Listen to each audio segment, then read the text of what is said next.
Malachi, chapter 1. The burden of the word of the Lord to Israel by Malachi. I have loved you, saith the Lord. Yet you say, Wherein have you loved us? Was not Esau Jacob's brother? Saith the Lord. Yet I loved Jacob. But Esau I hated, and made his mountains a desolation, and gave his heritage to the jackals of the wilderness. Whereas Edom says, We are beaten down, but we will return and build the waste places. Thus saith the Lord of hosts, They shall build, but I will throw down, and they shall be called the border of wickedness, and the people whom the Lord execrateth forever. And your eyes shall see, and you shall say, The Lord is great beyond the border of Israel. A son honors his father, and a servant his master. If then I be a father, where is my honor? And if I be a master, where is my fear, saith the Lord of hosts, unto you, O priests, that despise my name? And you say, Wherein have we despised your name? You offer polluted bread upon mine altar, and you say, Wherein have we polluted you? In that you say the table of the Lord is contemptible? And when you offer the blind for sacrifice, is it no evil? And when you offer the lame and sick, is it no evil? Present it now unto your governor. Will he be pleased with you, or will he accept your persons, saith the Lord of hosts? And now, I pray you, entreat the favor of God, that he may be gracious unto us. This hath been your doing. Will he accept any of your persons, saith the Lord of hosts? Oh, that there were even one among you that would shut the doors, that you might not kindle fire on mine altar in vain. I have no pleasure in you, saith the Lord of hosts, neither will I accept an offering at your hand. For from the rising of the sun even unto the going down of the same my name is great among the nations, and in every place offerings are presented unto my name, even pure oblations. For my name is great among the nations, saith the Lord of hosts. But you profane it, in that you say, The table of the Lord is polluted, and the fruit thereof, even the food thereof, is contemptible. You say also, Behold, what a weariness is it, and you have snuffed at it, saith the Lord of hosts, and you have brought that which is taken by violence, and the lame, and the sick. Thus you bring the offering. Should I accept this at your hand, saith the Lord? But cursed be he that dealeth craftily, whereas he hath in the flock a male, and voweth and sacrificeth unto the Lord a blemished thing. For I am a great king, saith the Lord of hosts. My name is feared among the nations. All right, let's go back up to verse 1. Now Malachi is my messenger. It means my messenger. And he is taking up his charge now against these ones that were in the house or in the temple, and what they was doing was serving falsehood. We've made an example of them. They were the ones that was teaching these peace thing, and there was no peace in the land. There was no. God was still coming more and more fierce in his anger and constant in his punishment. But we'll find that, see, there in the house, God had made a great separation long ago in Levi, and that's we'll find out in Malachi about this. This separation, though, is where he separated the ones who were just and true and remained true and just even to the law of God. See, that would be Zadok, these that kept his ordinances and kept his ways. And here we are addressing those ones that do not. We're going to pick this up in verse 1. The burden of the word of the Lord to Israel by Malachi. And this is the burden of the word of the Lord to Israel by Malachi. And this burden here, we remember this burden that was commanded that this word not be used anymore. And this we would be able to assume that this was written about that same time or long prior to that period. And this is because this burden of the word, this burden, or this which you will have to carry, this burden of the word, this that you have to take along with you, these words of God to Israel, even those ones who contend with the mighty one, and those ones he scattered in all the earth, and they are by, these words are by the messenger, my messenger. 2. I have loved you, saith the Lord. Yet you say, Wherein have you loved us? Was not Esau Jacob's brother, saith the Lord? Yet I loved Jacob. I have loved you, saith the Lord. Yet you say, wherein have you loved us? How have you loved us? We'll see that God was punishing greatly, see, at that time.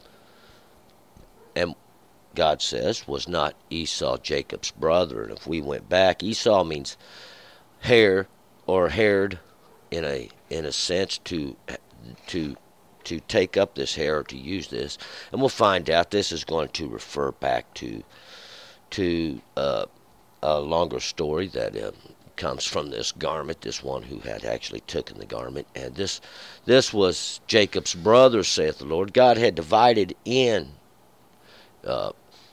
with Isaac 2 nations, and that's what he said. He would divide these 2 nations even. But we'll find out that God chose Jacob. See, God was making an example back then, how God works even with men, how God can set examples among men, and that's what he was doing. 3, but Esau I hated, and made his mountains a desolation, and gave his heritage to the jackals of the wilderness. But Esau I hated, because, see, God done knew. God was making an example even then, because God done knew what Esau was going to do. And God knew who he was before he put him in the flesh. And we'll find out, see, God has the ability to punish before we've done anything, because God done knows what you're going to do. God made his mountains a desolation. His mountains, these mountains referring to these high places that he would make for himself. See, Esau also means to make, to do, to create these things. And that's what they was doing, making these high places for themselves. He had made them a desolation. God had made an example out of them. And it gave his heritage over to the jackals of the wilderness. These jackals represent these ones that are howling, these ones of the wilderness, see, these ones out there laying in wait for you, this wilderness being the place where the words drive out. 4, whereas Edom says, we are beaten down, but we will turn and build the waste places. Thus saith the Lord of hosts, they shall build, but I will throw down, and they shall be called the border of wickedness, and the people whom the Lord execrates forever. Whereas Edom says, see, we're now referring to Esau and the nation thereof as Edom. Edom means red, and red is a reference to that shows the blood in the flesh. See, that shows this sin even in the flesh. They have said they will return and build, but God said they will, but I will throw them down, and they shall be called the border of wickedness, because that's what they shall be known as. These outlines, these images even of wickedness, because that's what they had made, were images of wickedness. And we're going to and this is, they even actually become this border of wickedness, this image of wickedness, because they do all manners of sin, showing their sin greatly in the flesh. That's what it's similitude. And that's what this similitude is of, in reference to, and the people whom the Lord execrates forever. And this word execrates means to express this great loathing towards forever, to almost hate forever. 5, and your eyes shall see, and you shall say, the Lord is great beyond the border of Israel. And your eyes shall see, and you shall say. Your eyes shall see these things that you perceive with. We should be able to see this in all the earth. See, that God has done this. God has made a separation with the law, see, between those who show the sin in the flesh by the disobedience of the law and those that do not. See, because the Lord is great beyond the borders of Israel. God is a God of all the earth. He is God of heaven as well. 6, a son honors his father, and a servant his master. If then I be a father, where is my honor? And if I be a master, where is my fear? Saith the Lord of hosts unto you. O priests that despise my name, and you say, wherein have we despised your name? The son does honor his father. Of course, this is according to the commandment, even that you honor your father and your mother, that your days may be long, that you may have a long life upon the earth. And this father because he is the Father of the Spirit, the Father of understanding. Even he is we'll find, the creator of the flesh, and a servant his master, because that's what this is. God is your master. God is the master of flesh. And there we do serve God, even in the flesh, to let God know that he is the Father of our spirit.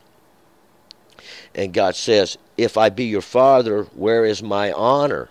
Wherein is this that you do what I say? Wherein is it that you show your honor towards me? And if I be your master, where is my fear? And if I be your master, this one who you serve, where is the fear that you show me? Thus saith the Lord of hosts unto you, O priest, that despise my name. These priests, we'll find out, were these ones that were brought in. They was allowed to serve in, and they were not of the ones who was chosen in the beginning, see, whom God will find. This would be Levi, that God chose and set there in the beginning. And you say, wherein have we despised your name? You despise my name. And they want to know, wherein do they despise God's name? Well, we're getting ready to find out. 7, you offer polluted bread upon mine altar. And you say, wherein have we polluted you?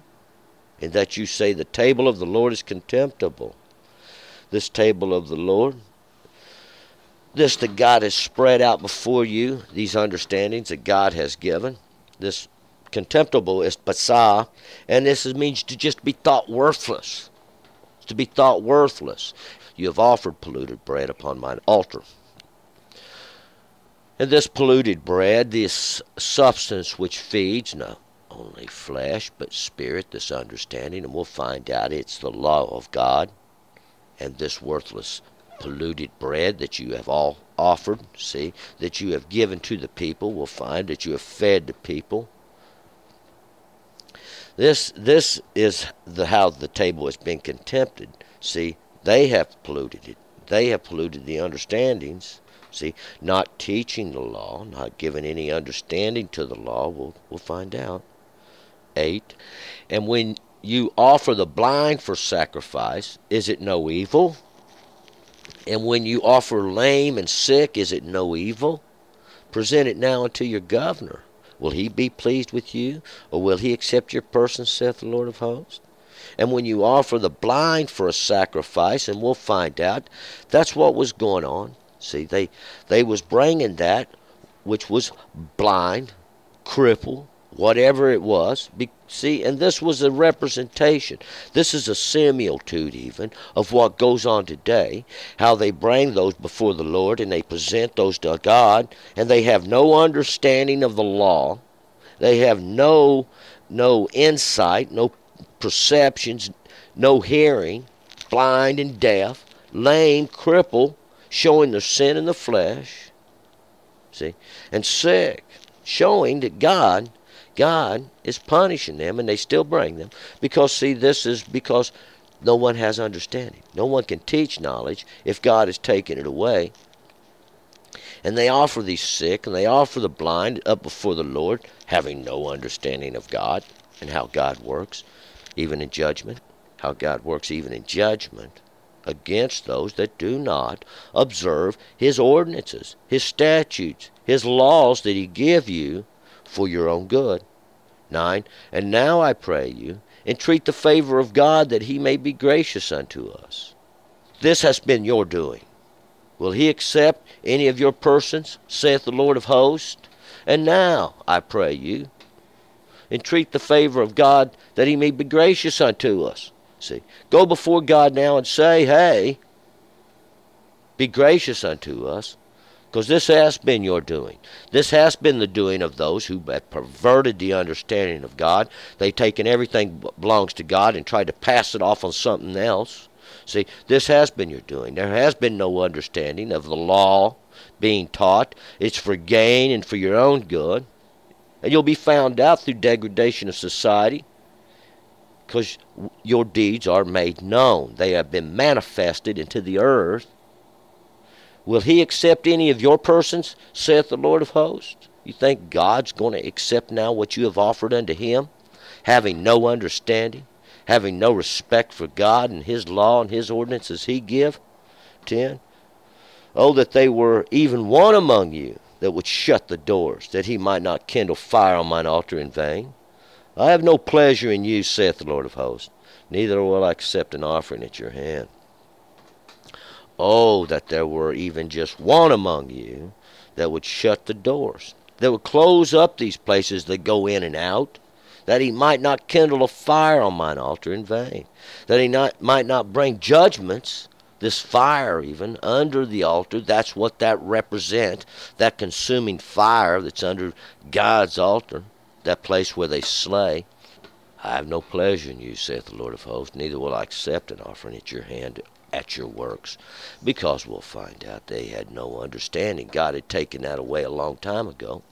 They had no understanding. They called it useless and worthless, having no understanding what all of it represented, how much power was bound up in each one of these ordinances and laws. 11.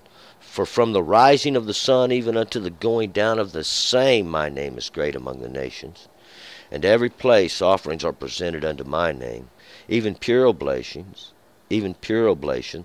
for my name is great among the nations, saith the Lord of hosts.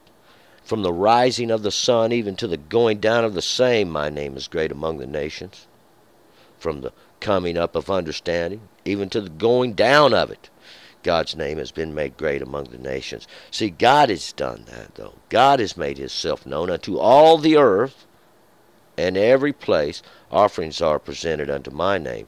And it doesn't matter where they go or where they turn. See, God had set it in the earth as judgment.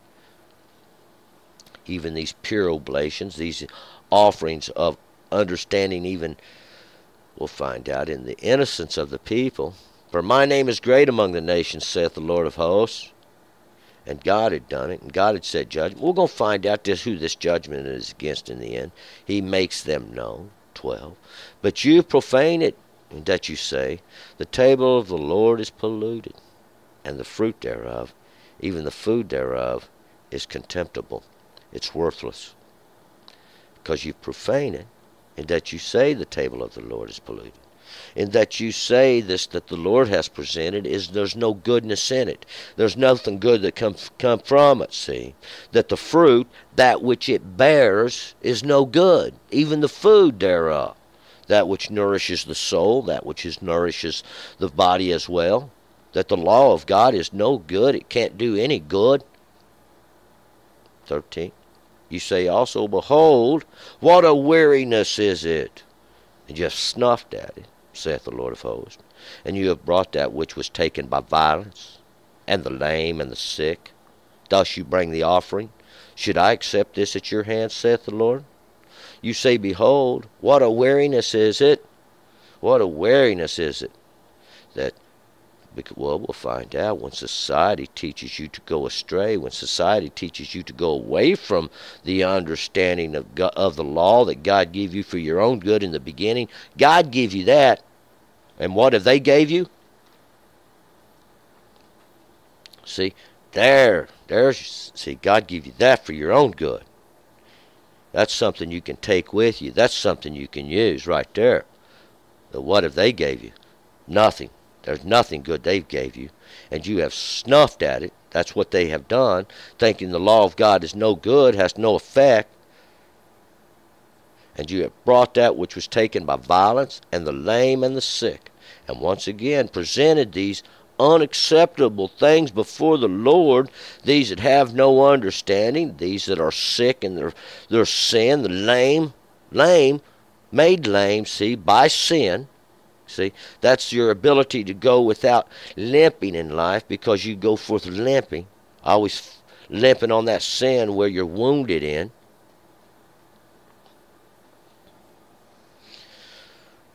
And you bring the offering. Should I accept this at your hand, saith the Lord? Is this the offering you present before God? These that ain't got no understanding of the law, that don't understand that it's the law within that gives you the strength to keep the law without, and the law without showing evidence of that which is within.